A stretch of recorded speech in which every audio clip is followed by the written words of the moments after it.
ఈ అహంకారంతో ఎప్పుడు దేవుళ్ళని దూషించలేదే. ఎప్పుడు కూడా ఒక మాట ఎవరిని ఏ దేవుడి గురించి కానీ ఇటు ఏ కమ్యూనిటీ, నాట్ ఓన్లీ హిందువులు ఒక్కటే కాదు, అటు ముస్లింలను కానీ క్రిస్టియన్లను కానీ హిందూ దేవుళ్ళని కానీ ఎప్పుడు కూడా ఎక్కడ కూడా కేసీఆర్ ఎక్కడ ముఖ్యమంత్రి స్థాయిలో ఉండి ఆయన నోరు జారలేదు. That is KCR. ఎంత వాక్చాతుర్యం ఉన్నా, ఎంత తెలంగాణ యాస భాష అన్ని మాట్లాడుతున్నప్పటికీ, మాండలికం మాట్లాడుతున్నప్పటికీ ఆయన తిట్టినట్టే అనిపించదు అన్నట్టు ఉండేది. ఆయన స్పీచ్లు ఇచ్చినా, పద్యాలు చెప్పినా, ఇంకేదైనా చెప్పినా విన సొంపు ఉండేది. మరి మీరేం చేస్తున్నారు?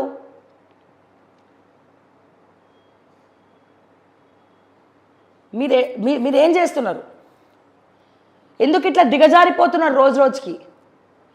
మీకు ఎవరు కూడా ఇవ్వట్లే ఏ సబ్జెక్ట్ మాట్లాడాలి ఏంటి అని. మీ పిఆర్ఓలు ఏం చేస్తున్నట్టు?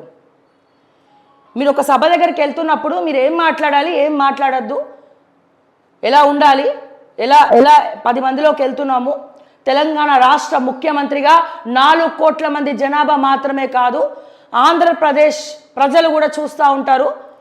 తెలంగాణకు ఆంధ్రాకు ఒక రకమైనటువంటి కాంపిటీషన్ నడుస్తూ ఉన్నది.